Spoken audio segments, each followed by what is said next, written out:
Hello and welcome to the RotD Deep Dive spoiler-filled discussion video on Puppetmaster, the 1989 franchise-heading classic. And I think the thing that I really want to bring home about what I thought of this movie is it was charming. It really was.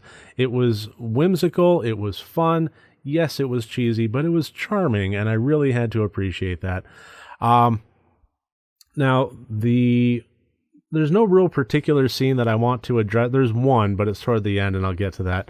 I really want to address the puppets more than anything else.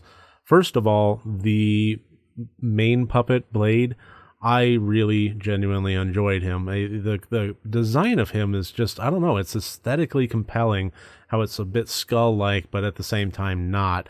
The trench coat looks very dapper, and he has that kind of I don't know, like the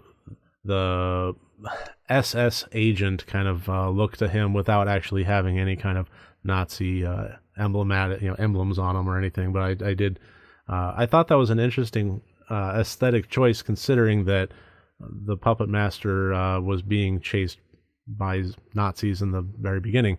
But regardless, the leech woman, that was surprisingly effective and gross, and I really loved it for that. When people describe things as gross is usually a negative, and when we watch horror movies, it's far from it.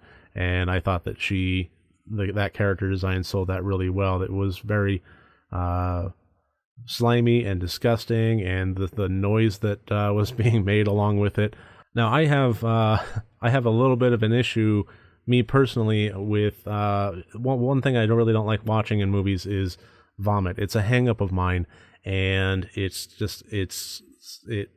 a fear of mine in all actuality. And it's interesting. It's not like it's more the excessive comedic kind of thing.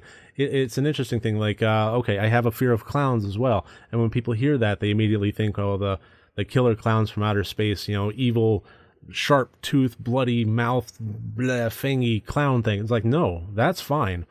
It's the normal, the man with the painted face, coming up and, oh, how are you, little boy?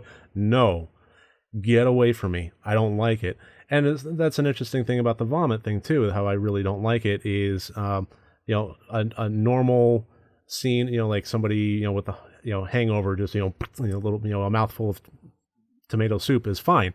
Well, I hope not tomato soup, pea soup. It's fine. It's the comedic, excessive, projectile. No, thank you.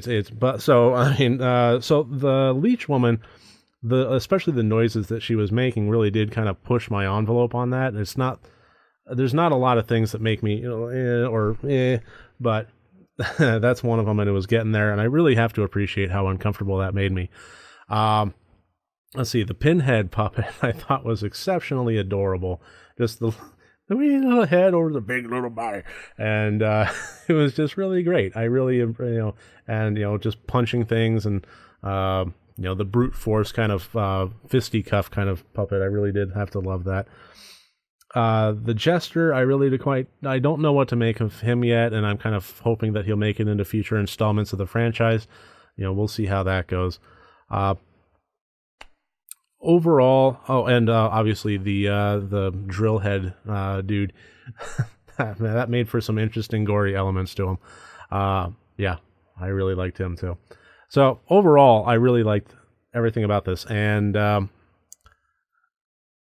it's sometimes okay, when you have a movie like this, when you have a first installment of a franchise, having a good rapport with your slasher creatures is important, and it's one of the reasons that I never really liked the Leprechaun series. First of all, I don't think there is a single fun movie even in the bunch. They're all just terrible to the point where they're no longer fun. Yeah, I mean, it definitely starts turning into a joke on itself, and I imagine that the Puppetmaster franchise will eventually do that too. It'll kind of turn into a parody of itself and latch onto the elements that make it popular and cheesy.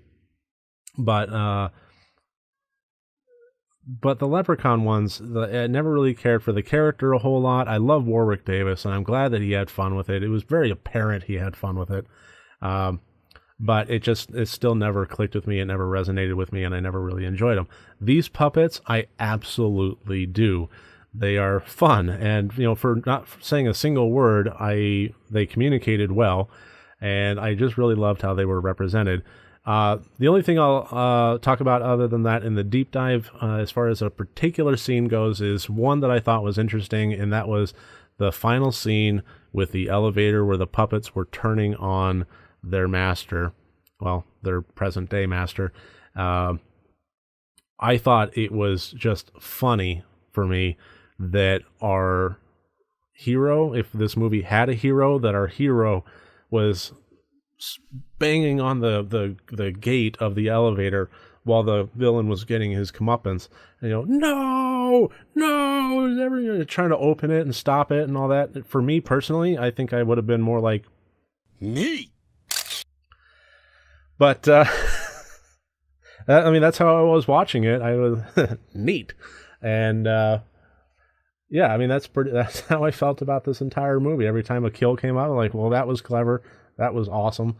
That was fun. I wish there was more of them. I really wish that the quantity had not been quite so sparse as far as that goes. And we will see what happens in future movies with that. Other than that, I think that's about it for this deep dive. I would love to hear from you. If you agree with me, disagree with me, whatever. Please avoid leaving spoilers for future franchises in the comments. But other than that, please feel free to leave comments, and I'll be reading them and engaging with them. And overall, I really do. I know I say this a lot, but I appreciate you making me a part of your day. I really thank you for it, and I hope to see you tomorrow. Thank you.